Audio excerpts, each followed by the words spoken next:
मेरा भाई लालगंज का लाल मुन्ना शुक्ला नहीं है। आज मुन्ना शुक्ला रहता तो ये फील्ड पूरा चकाचक भरा रहता और ये जगह खाली नहीं रहती, एक एक सूत्र भी नहीं यहाँ पे नहीं दिखता पैर रखने के लिए। बहुत दुख की बात है। लेकिन मैं आप लोगों से बात कहना चाहूंगा कि ब्राह्मण बुनियाद सम्मेलन जो हुआ है, एकता के लिए हुआ है, आपसी भाईचारा के लिए हुआ है, एक दूसरे का दुख दर्द बांटने के लिए हुआ है और संघर्ष करने के लिए हुआ है। अभी तमाम वक्तागण ने बोला, तमाम लोग बोले, अभी आप लोग सुने होंगे कि हम लोग पहले क्या थे, आज क्या हो गए, पहले सदन में कितने सदस्य थे, आज सदन में कितने लोग बचे हुए हैं। तो जब तक एकता ने जनगणना हुआ ना, देखे ना, तो जनगणना में हम लोग को सबसे कम अंक दिया गया। ब्राह्मण बुनियाद मिला करके हम लोग कितना है भैया, 6% अभी जोड़ा दो ना, हम लोग 5% साल बाद लेकिन हम लोग घोटा है 10% और 10% को घटाकर हम लोग दोनों को मिला करके 5.5-6% कर दिया। तो हम लोग की एकता नहीं है और सरकार हम लोगों को, जो सरकार आती है हम लोगों को कम आंकना चाहती है, तो हम लोग कम नहीं है। हम लोग सिर्फ यूनाइट रहेंगे ना तो हम लोग सब छीन लेंगे, ले लेंगे। हम लोग में दम है क्या? आज देखिए लालगंज का लाल मुन्ना शुक्ला हम लोग का भाई यहाँ से जो विधायक हुआ करता था, उसके बाद से उनकी पत्नी यहाँ से विधायक हुई और हमारे समाज की कुछ त्रुटियों के चलते हमारा भाई पार्लियामेंट में ना जा सका और पार्लियामेंट में लड़ना करिए कि उसको कहीं और पहुंचा दिया। तो वो दुख तभी मिटेगा जब यहाँ से चुनाव लालगंज की लाल मुन्ना शुक्ला की पत्नी लड़ेंगी, किसी भी पार्टी से लड़ें, मैं नहीं जानता हूँ किस पार्टी से लड़ेंगी, और जिस पार्टी से भी लड़ें, निर्दल लड़ें, किसी भी पार्टी से लड़ें, सब लोग तन मन धन से एक एक कतरा खून बहाकर उनको मदद करके आपको सदन में भेजने का काम करेंगे। तब तो लगेगा कि लालगंज में जोश है। अगर आप लोग नहीं भेज पाइएगा तो समझिए लालगंज में जोश नहीं है। अभी हमारे बॉस चले गए सूरजभान सिंह जी, आप जान लीजिए कि सूरजभान सिंह हम लोगों के बड़े भाई हैं और कभी भी बड़े भाई रहेंगे। कभी भी हम लोग सम्मान किए हैं और सम्मान करते रहेंगे। वो रहे या ना रहे, उनके बारे में हम लोग अच्छा बोलते रहेंगे। अभी ज्यादा हमारे बड़े भैया हैं अभी महाचंद्र बाबू, वो बोलेंगे हम लोग संघर्ष करते हैं, लोगों को जितवाने का काम करते हैं। जब टिकट लेने का समय आता है, चुनाव लड़ने का समय आता है, तो जाति के चलते हम लोग को छांट दिया जाता है, अलग कर दिया जाता है और पार्टियां लगती है खोजने की, यहाँ पिछड़ी जाति की आबादी ज्यादा है, यहाँ दूसरे जाति की आबादी ज्यादा है, उनको दिया जाए। ऐसा नहीं, हम लोग की आबादी होते हुए भी हम लोग अपने आपस में बटे हुए हैं, इसलिए हम लोग वहां से वंचित होना पड़ता है। हमारे समाज का किसी भी दल से कहीं भी लड़े, उसको मदद करके उसको सदन में पहुंचाने का काम करना है। बोलिए पहुंचाइएगा ना आप लोग कहीं भी। और हमको भाषण वाषण देने भाई आवेला ना है, क्लियर है।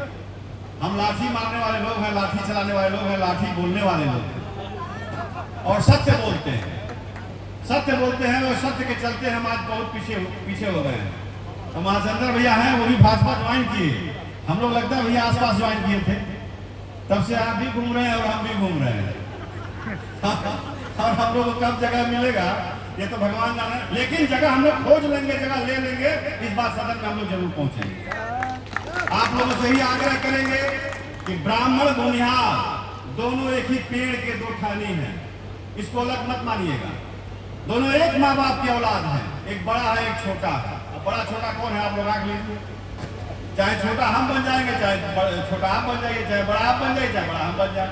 इसलिए दोनों को बांट के नहीं चलना है और सब जाति को, सब धर्म के लोगों को, सब मजहब के लोगों को लेकर चलने का काम किया है ब्राह्मण और बुनियाद में। इतिहास उठाकर देखिए, आदि अनादि से देखिए, जितने भी आर्यभट्ट से लेकर के और पुराना चला जाइएगा, वामन देव से लेकर के चले आइएगा, तो ब्राह्मणों ने हमेशा, ब्राह्मण बुनियाद ने अपने शरीर का आहुति दिया है। यहाँ तक कि जब भगवान को भी आवश्यकता हुई, भगवान को भी आवश्यकता हुई, तो दधीची ने अपने शरीर का बलिदान दे करके अपने शरीर को जो 3.5 हाथ का उनका हड्डी बचा, उससे भी 3.5 शस्त्र बचा, जिसका आधा गांडीव था और गांडीव की टंकार से धरती कांप जाती थी, वो आधा था। समझे ना, शिव का शस्त्र बना, ब्रह्मा का शस्त्र बना, विष्णु का शस्त्र बना, सब अपने ही पूर्वज के हड्डियों से बना हुआ। इसलिए अपने आप को आप पहचानिए। और ब्राह्मण भूमिहार की जहां तक बात आती है, हम लोग कभी राजा थोड़ी ना बने, राजा बनाने का काम किया। चाणक्य कौन थे? एक सूर्यपुत्र को उठाकर राजगद्दी दे दिया, चंद्रगुप्त मौर्य को। कौन था वो? लोग कहते हैं आज जो पद पे पहुंच जाता है बड़ा लोग, वो लोग दूसरी बात समझाने लगता है और ब्राह्मण भूमिहार गाली का पात्र बनता है। क्यों? एक अम्बेडकर ब्राह्मण अगर ना होते तो बाबा साहब भीमराव को भी कोई नहीं जानता। बाबा साहब भीमराव को तभी जाना जब एक ब्राह्मण परिवार का आदमी उनको शिक्षा दीक्षा दिया, जिनका नाम अम्बेडकर था और सरनेम अपना दिया। तो ये बात बताना पड़ेगा।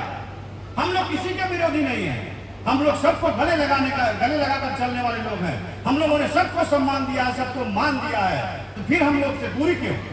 ये दूरी बनाने वाले लोगों को दूर कर दीजिए और सबको आप लोग लेकर चलिए, कारण अपने आप बन जाएगा और पद और प्रतिष्ठा आपको मिलती जाएगा।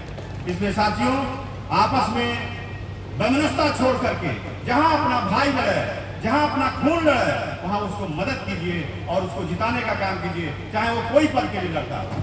अब एक ही जगह से 5 लोग कैंडिडेट हो जाए तो कहां से कोई जीती? अब अन्नू शुक्ला यहाँ से चुनाव लड़ जाए, राजगढ़ से लड़ती हैं और 5 को भूमिहारे खड़ा हो जाए, तो वोटवा केकर काटेगा? अपने ने काटेगा जी। तो त्याग तो करना पड़ेगा। अगर सब सोचेगा कि हम चल जाए सदन में, तो जा सकता है। वही बात है कि सबको त्याग करके, बलिदान करके अपने समाज का नेतृत्व करता जो एक हो, उसको चुनकर आगे बढ़ना होगा। और जहां तक अन्नू शुक्ला की बात करते हैं, समाज के लिए इनके जेठ छोटन शुक्ला जी शहादत हुई, उनके छोटे भाई भुटकुंज शुक्ला साजिश के शिकार हुए, उनके छोटे भाई मुन्ना शुक्ला, विजय कुमार शुक्ला और मुन्ना शुक्ला साजिश का शिकार हुआ। मुन्ना शुक्ला हत्या करने गया था क्या? बताइए। लेकिन साजिश का शिकार हुआ, आज कारागार में है बेचारा। इसलिए आप लोग मुट्ठी बांध कर कसम खाइए कि आप लोग मुन्ना शुक्ला का परिवार जहां से भी चुनाव लड़ेगा, छोटन शुक्ला का परिवार जहां से भी लड़ेगा, भुटकुंज शुक्ला का परिवार जहां से लड़ेगा, ये लालगंज का क्षेत्र है और लालगंज के लाल के बहू को ही चुनाव जिताना है।